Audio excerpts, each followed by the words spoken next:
இப்படிப்பட்ட சூழ்நிலை கடந்து போகிறவர்களுக்கு தான், உபத்திரப்பட்டு வந்தவர்களுக்கு தான் அந்த உபத்திரவத்தில் வருகிறவர்களுடைய வழி தெரியும். சங்கீதக்காரன் சொல்லுகிறான், உபத்திரவப்பட்டது நல்லது, இது பிரமாணங்களை கற்றுக்கொள்ள முடிந்தது. உங்கள் வாழ்க்கையில் என் வாழ்க்கையில் நோய் என்று ஒன்று வராமல் திடகாத்திரமான ஜீவியம் இருக்கிறவர்கள் கர்த்தருக்கு ஸ்தோத்திரம். அப்படி வந்திருக்கிறவர்கள் பாக்கியவான்கள் இல்லைன்னு சொல்ல. சரி, நான் ஏதோ இரும்புகிறேன், நான் ஏதோ பந்தி எடுக்கிறேன், ரத்தமாகவே வருது, உதாரணத்துக்கு சொல்கிறேன். இந்த படுவா என்ன பாவம் பண்ணிட்டு வந்தோன்னு தெரில, ஏதோ பாவம் பண்ணிட்டே யோபு, அதனால வாழ்க்கையில் இதெல்லாம் வருகிறது.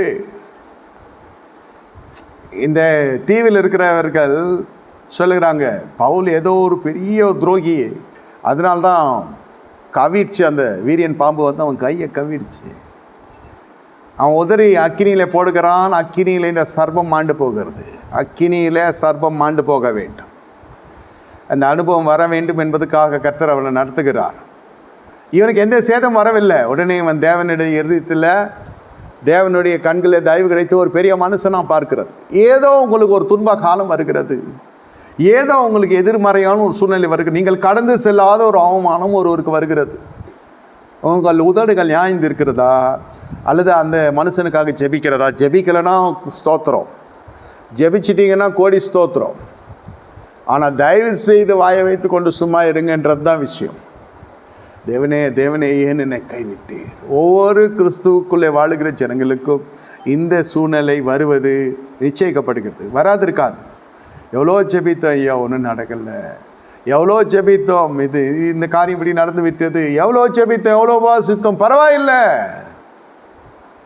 இதனால் நான் சொந்து போய் நினைக்கிறாயா பிசாசே என்பது போல் தான் உங்கள் வாழ்க்கை இருக்க வேண்டுமே தவிர வேறு விதமாக எதுவும் இருக்கக்கூடாது, வேறு மாதிரி போயிடக்கூடாது.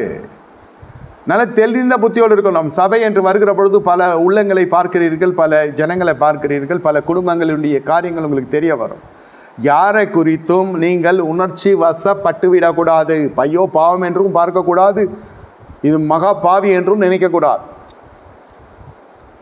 தேவனே தேவனே என்ன நீ கைவிட்டு, எங்கள் வீட்டில் இந்த பிரச்சனையெல்லாம் இருந்தது, கர்த்தரத்தை தீர்த்து வைத்தார். அல்லேலூயா. அவ்வளோதான் இருக்கணுமே தவிர ஆகாத சம்பாஷணை நல்லொழுக்கத்தை கெடுக்கும். உங்களுக்கு கடந்து சென்ற பாதையை நீங்கள் நினைத்து பார்க்கிற பொழுது, எனக்கும் இந்த பிரச்சனை எல்லாம் இருந்தது, அதிலிருந்து கர்த்தர் கொண்டு வந்தார்.